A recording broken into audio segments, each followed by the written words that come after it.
7 bukti nyata tentang kebenaran Al-Quran. Bagi seorang muslim wajib hukumnya untuk percaya kepada Al-Quran. Al-Quran sendiri bukanlah kitab pengetahuan, namun di dalamnya mencakup semua sumber ilmu pengetahuan. Para ilmuwan dari seluruh dunia mulai membaca dan menyelidiki rahasia alam ini melalui Al-Quran. Dan kini mereka percaya dengan buktinya yang dituliskan pada kitab suci umat Islam. Apa saja sih bukti-bukti tersebut? Yang pertama, pilot atau astronot sesak dada. Ketika beberapa pilot ataupun astronot ditanya bagaimana perasaan dia ketika terbang atau menambah ketinggiannya, mereka akan menjawab mengalami sesak di bagian dada. Menurut ilmu pengetahuan, semakin tinggi seseorang terbang, semakin sedikit pula kadar oksigen yang akan didapatnya. Hal tersebut sebenarnya sudah dituliskan di Al-Quran melalui surat Al-An'am. Barang siapa yang Allah menghendaki akan memberikan kepadanya petunjuk, niscaya dia melapangkan dadanya untuk memeluk agama Islam.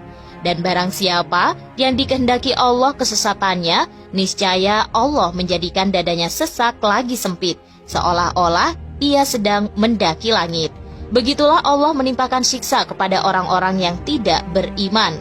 Al-An'am ayat 125. Kalimat mendaki langit ditujukan pada pilot ataupun astronot. Padahal pada zaman Nabi Muhammad belum ada teknologi untuk terbang. Yang kedua, pusat perasa itu adalah kulit.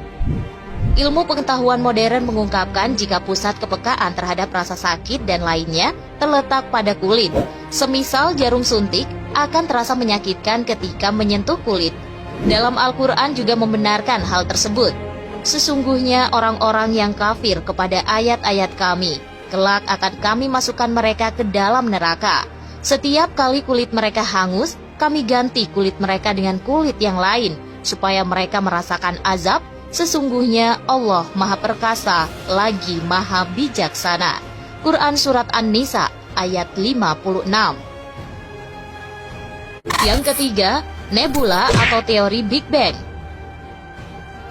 Nebula yang dikenal dengan teori ledakan besar atau Big Bang adalah kumpulan 100 miliar galaksi yang berbentuk seperti bunga mawar. Teori ini ditemukan oleh George Lemaitre pada tahun 1927. Namun ternyata teori Big Bang sudah dituliskan terlebih dahulu di dalam Al-Quran. Maka apabila langit telah terbelah dan menjadi mawar merah seperti kilapan minyak, maka nikmat Tuhan kamu yang manakah yang kamu dustakan? Quran Surat Ar-Rahman ayat 37-38. Benar-benar luar biasa ya Kak Al-Quran itu. Yang keempat, orbit.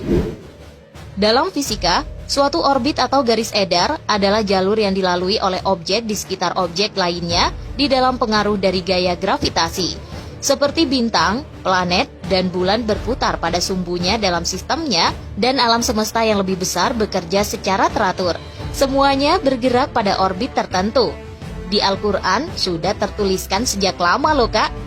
Dan dialah yang telah menciptakan malam dan siang, matahari dan bulan. Masing-masing dari keduanya itu beredar di dalam garis edarnya. Quran Surat Al-Anbiya ayat 33. Yang kelima, bumi dilindungi sebanyak 7 lapis.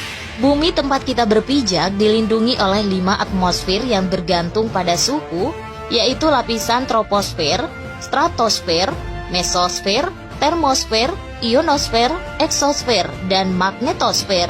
Sedangkan ionosfer adalah wilayah atmosfer yang terpengaruh oleh radiasi matahari. Lalu ada magnetosfer yang berada di lapisan luar ionosfer dan merupakan wilayah atmosfer yang dipengaruhi oleh medan magnetik. Semua sudah dituliskan di dalam Al-Quran. Allah lah yang menciptakan 7 langit, dan seperti itu pula bumi. Quran Surat At-Talaq ayat 12. Yang keenam, gunung mencegah gempa bumi. Dalam penelitian geologi disebutkan ternyata gunung dapat mencegah gempa bumi. Salah satu sifat gunung yang paling signifikan adalah kemunculannya pada titik pertemuan lempengan-lempengan bumi yang saling menekan saat saling mendekat. Dan gunung ini mengikat lempengan